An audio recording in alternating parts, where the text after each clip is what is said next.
always disappear out of history. So I tend to fundamentally believe that an awakened citizenry can do better than take weapons to walk on the street and shoot at who knows. But they will come to that solution, of course, if they have no other option, and if those options were not put on the table. And it just seems to me that if those options are not put on the table, and if one comes when an election and say, yeah, BIA is going to win anyway, so then the options are not put on the table since elections come every 7 years only. So it means practically one has made oneself guilty to whatever is going to come afterwards. So I just wanted to say. One reaction, and then we can give floor to the audience.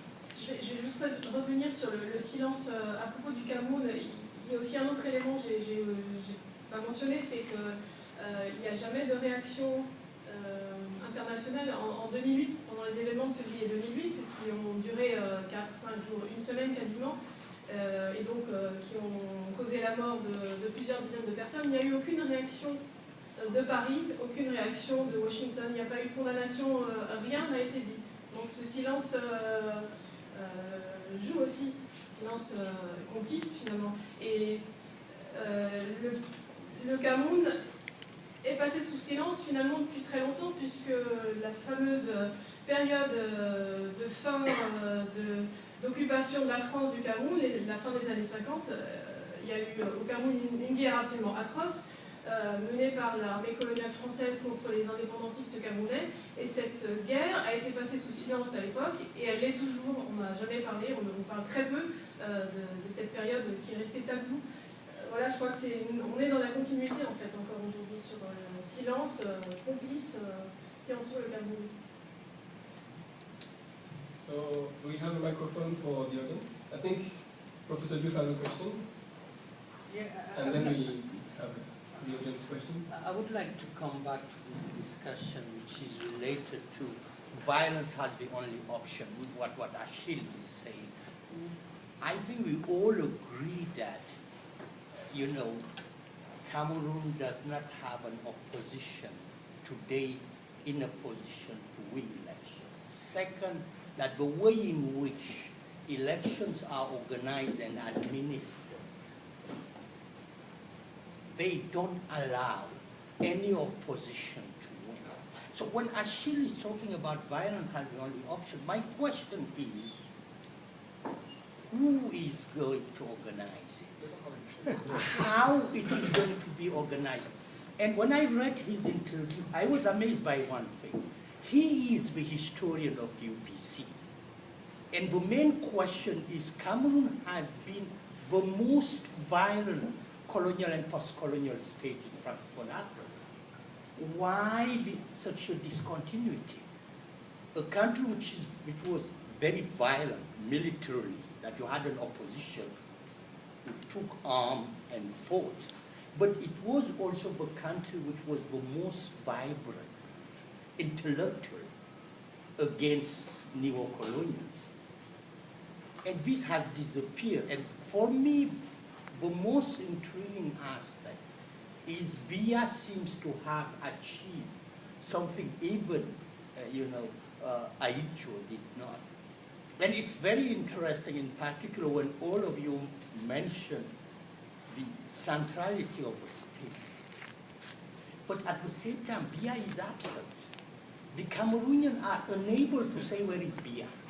Is he in Cameroon or outside? But he is the absent president. Yeah, and I think it's something to interrogate also, about the way in which this country is functioning, and the silence about what is happening, because it's also a country which I think they are still producing oil. So it is an oil country which doesn't seem to be. And I think it's important to deal with that, the discontinuity of violence, even though people are saying the only way to get rid of BIA is through violence. Yeah, I've not read the interview, but I think I agree. It's like, who's going to, just listening about this kind of the most voluntaristic thing I've heard before, Violence is the way that you can have violence. The question is what happens the morning after. Because in effect, this is the issue in Cameroon. Like, we can agree now, the real political question is like what happens after here. Can the system hold? In terms of, I think it's quite interesting. I think that, you know, you get into kind of the interplay between culture and practice, what they call that element of discontinuity.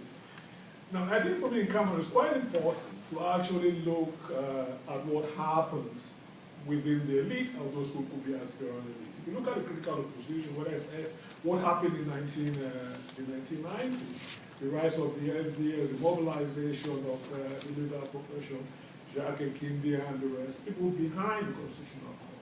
Something gave them. But I think if you look at Cameroon,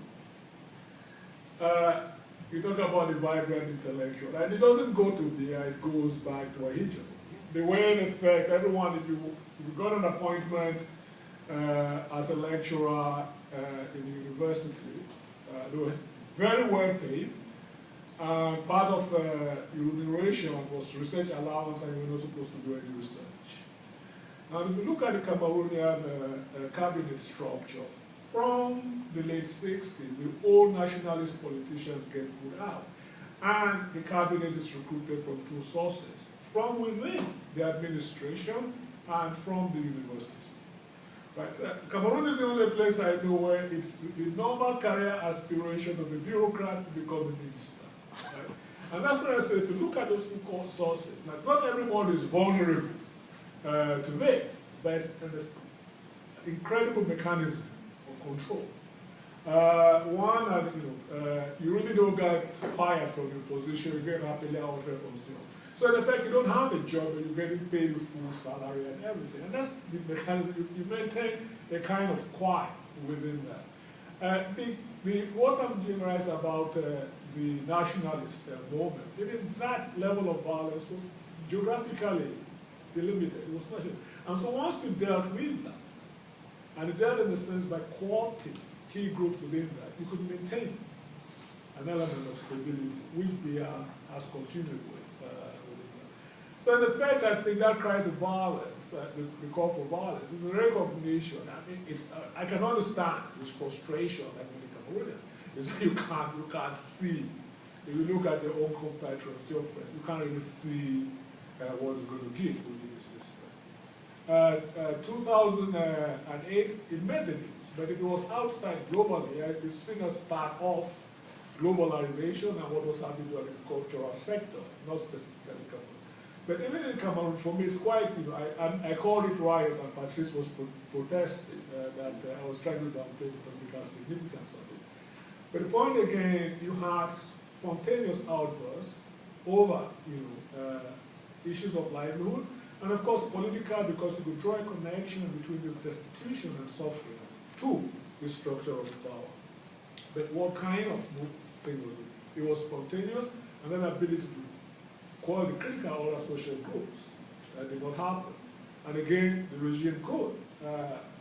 I know people who worked in the mortuary, over 1,000 people were killed. Right? And you could respond and those slapped it down. So again, I mean, that's going to happen. But my view is that one possible scenario is that you have this stuff and the regime will crack. But the question, what happens if it cracks? I think it's going to be worse before it gets better. No, I would like to jump there. Two things. There is in the Cameroonian mentality somehow a history of there is in the history of political affairs in Cameroon, of current political affairs. There is I'll call it a romanticism of the 90s, of enterprise romanticism of 2008. Of course, as a writer, I've written a lot about it, but here on this platform, I'm going to speak differently about 2008. What is important about 2008 for me is that after the bloodshed, the country was in such a shock that he actually did what he did not have planned before, because the riots was a protest against him changing the constitution to remedy Article 6.2. So since he killed that many people and people were in shock, he did not only pass that article, he passed more than that. He passed Article 1408, he passed Article 53, he passed actually 4 infamous articles without any debate.